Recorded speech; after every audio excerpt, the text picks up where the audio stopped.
Let the cat out of the bag. Recess talk. 5 must-know fun tips to rock your PSLE. Welcome to the deep dive. Okay, so if you're a learner and you're always looking for that edge, right? Especially when you're facing something big like an exam or a major project, you know the feeling trying to cram tons of information into not enough time.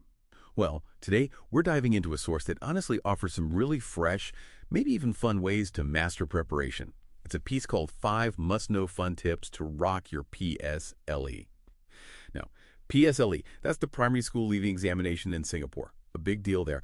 But what grabbed me and what we're going to unpack is just how useful these ideas are for, well, anyone. The source does this brilliant thing. It reframes revision. It's not short. It's an epic quest with power-ups and secret codes, turning something daunting into like an adventure. Absolutely. And what's really interesting, I think, is that these tips go way beyond just memorizing facts. They focus on smart strategies and also, importantly, your mental well-being, things that often get missed in the usual study grind.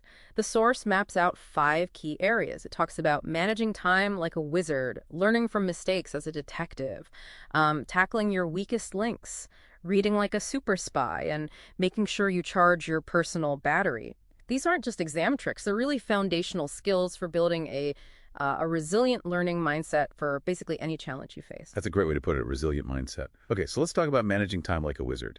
Can you give us a specific tactic from the source, something that makes it feel less like, drudgery and more like a strategic power-up? Right. So the wizard idea, it's not really about magic wands for schedules. It's more about strategic energy management. It means figuring out when you focus best, your peak hours, and hitting the hardest stuff then. You save the easier tasks for when your energy is naturally lower. And that's where things like, say, the Pomodoro Technique fit in. You work really focused for maybe 25 minutes, then take a short break, a real break. You're kind of orchestrating your focus, not just ticking off minutes. That makes a lot of sense, orchestrating focus. Okay, and what about being a detective with mistakes? What's the usual hang-up people have about errors, and how does this detective approach change that? Well, the big misconception is just seeing mistakes as failures, things to avoid, right? But the source treats them like gold mines, clues. A detective doesn't just see a wrong answer and move on. They dig in. Was it like a misunderstanding of the concept, a simple calculation slip? Did I misread the actual question? By systematically figuring out those patterns, you turn one mistake into a lesson that stops you making similar ones later. I love that. Turning errors into clues. Okay, moving on. Conquering weakest links. That's something everyone deals with.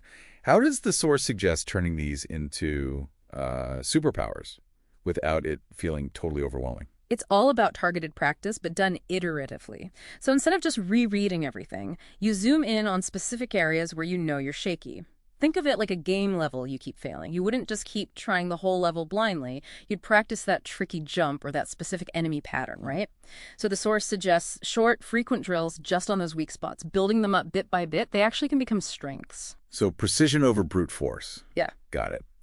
And reading like a super spy. That sounds cool. What's the mission there? Yeah, it does sound fun. Reading like a super spy basically means you're not just passively absorbing words on a page. Before you even start reading properly, you're already on a mission. You skim the headings, look at pictures or diagrams, maybe form some questions you expect the text to answer. You're actively searching, scanning for specific intel, making connections. Like a spy putting pieces together. It makes reading much more active, more purposeful. You're hunting for knowledge. That sounds way more engaging, actually. Okay, finally, and this feels really crucial, charging your personal battery. How does the source frame self-care? Not as some kind of luxury, but as totally essential for learning. Oh, it's crystal clear on this. Your body, your brain, that's your main tool for learning. It needs proper maintenance, fuel, rest. The source specifically calls out getting like 8 to 9 hours of sleep. That's non-negotiable because sleep is when your brain actually locks in what you've learned, consolidates memory. And it also talks about fun breaks. And it means real breaks, not just switching to scroll social media, breaks that genuinely recharge your mental energy. If you step back, the whole idea is that grinding yourself into the ground, it just doesn't work long term. Strategic rest is actually part of the strategy. It really does make you question that whole hustle culture around studying, doesn't it? So wrapping up, what we've seen is that success, especially in high-pressure situations like exams, it isn't just about how many hours you put in. It's about smart strategies and, really importantly, taking care of yourself, embracing that sort of game idea from the source. Exactly. And if we connect this to the bigger picture, All these insights from the source, treating study like a quest, mistakes as clues. They're really about nurturing a more resilient, flexible way of learning. It's about approaching challenges with a plan, with strategy, not just trying to power through. And it emphasizes your body is key, needing that sleep, needing those fun breaks to power up. Hmm. So this kind of raises an interesting question, doesn't it? If these small, smart shifts in focusing on self-care can really transform how you tackle something as stressful as exam prep, well, what other tricky areas in your life could benefit from a similar kind of, fun and strategic battle plan? That's definitely something to think about.